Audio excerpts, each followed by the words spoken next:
जनपद शामली में जारी रसोई गैस की किल्लत ने जहां आम जनता की रसोई का बजट और सुकून बिगाड़ दिया, तो वहीं दूसरी ओर इस संकट ने पारंपरिक मिट्टी के बर्तन बनाने वाले कुम्हारों के लिए खुशहाली के द्वार खोल दिए।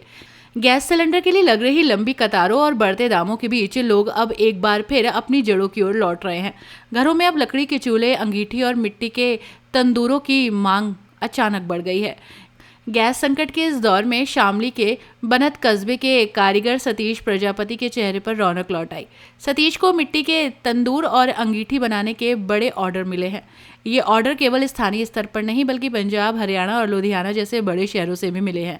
जानकारी के अनुसार करीब 200 तंदूरों की खेप तैयार कर बाहर भेजी जानी है। मांग इतनी अधिक है कि सतीश और उसके साथी कारीगर दिन रात काम में जुटे हुए हैं। बाजार में इन पारंपरिक तंदूरों की मांग को देखते हुए इनकी कीमतों में भी बढ़ोतरी हो गई है। बड़ा तंदूर लगभग 1,000 रुपये में बेचा जा रहा है, जबकि छोटे तंदूर की कीमत 700 रुपये तय हो गई है। गांव के अन्य कारीगर भी इस काम में हाथ बटा रहे हैं। कोई मिट्टी तैयार करने में जुटा है तो कोई तंदूर को सही आकार देने और उन्हें सुखाने के काम में व्यस्त है। बनत के ही रहने वाले डिस्ट्रीब्यूटर अशोक कुमार ने बताया कि उन्हें स्वयं करीब 60 तंदूरों की ज़रूरत है। उनका मानना है कि गैस के बढ़ते दाम और समय पर आपूर्ति न होने के कारण संपन्न घरों के लोग भी अब पुरानी पद्धति को अपना रहे हैं। जानकारों का कहना है कि मिट्टी के चूल्हे और तंदूर पर बना भोजन न केवल स्वादिष्ट होता है बल्कि स्वास्थ्य के लिए भी काफ़ी फायदेमंद है। सतीश प्रजापति का कहना है कि काम की अधिकता के कारण अब उन्हें आराम करने तक का समय नहीं मिल रहा। हालांकि वे इस बात से खुश हैं कि गैस की किल्लत नहीं सही, लेकिन उनकी पारंपरिक कला को एक बार फिर संजीवनी प्रदान की है। इस स्थिति ने जहां उपभोक्ताओं को वैकल्पिक रास्ता दिखाया, तो वहीं मिट्टी का काम करने वाले परिवारों को एक मजबूत आर्थिक आधार भी दिया। सतीश कुमार प्रजापति। अच्छा सतीश जी, जो आपके पास ऑर्डर आया है चूल्हों का और तंदूरों का, क्या है पूरा मामला, क्यों आया है? सर, ये दिक्कत झेलनी पड़ रही है हमें कोरोना काल से।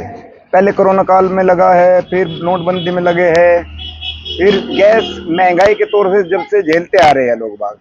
कुछ परेशानियां लोगों को बीमारी से हो गया, चूल्हे की गैस की रोटी खाने से कुछ दिक्कत बढ़ गई है। लोग बाग अस्पतालों का चेहरा देखना पड़ रहा है लोगों को, कुछ महंगाई का चेहरा देखना पड़ रहा है लोगों को। इसीलिए लोगों ने ठाना है कि चूल्हों की रोटी, तंदूर की रोटी खाओ। लोग बाग ऑर्डर इतना आ रहा है चूल्हों का, मेरे पे आज 200 चूल्हों का ऑर्डर है, जो मुझे 200 चूल्हे हर हाल में 20-25 दिन में लुधियाना पहुंचाने। तंदूरों का भी ऑर्डर है, 25 तंदूरों का ऑर्डर देना है मुझे परसों को। ये तंदूर मैंने फिलहाल आपने देखे होंगे, तंदूर मैंने तैयार करवाए हैं। ये मैं कल परसों को लोडिंग के लिए भेजूंगा नहीं लुधियाना। तो क्या महंगा, कितना महंगा होगा, कितने का तंदूर होगा लगभग? ये तंदूर ये लगा लो, इसमें 1000 का भी है, 800 का भी है, 700 का भी है, 300 का भी है, 100 का भी है। अलग अलग रेट है, जिसकी जैसी डिमांड है। हाँ, जैसी डिमांड। इसमें छोटा बड़ा है, परिवार के हिसाब से छोटा बड़ा तंदूर बना रखा है। किसी के घर में 4 सदस्य है तो छोटा तंदूर है, किसी के घर में 50 उसका सदस्य है तो उससे बड़ा तंदूर है। जैसे होटल में है, होटल में बड़ा तंदूर है। छोटी छोटी अंगीठियां भी बनाई जा रही है क्या? पुराना जो जमाना था उसी की तरफ लोग उसी की तरफ को बढ़ रहे हैं ये लोग। अब उसी की तरफ को जा रहा है जमाना, उसी की तरफ को जा रहा है ये। अपनी राय हमें कमेंट बॉक्स में ज़रूर दें। ऐसे ही लेटेस्ट अपडेट्स के लिए हमारे चैनल रॉयल बुलेटिन को लाइक, शेयर और सब्सक्राइब करना ना भूलें।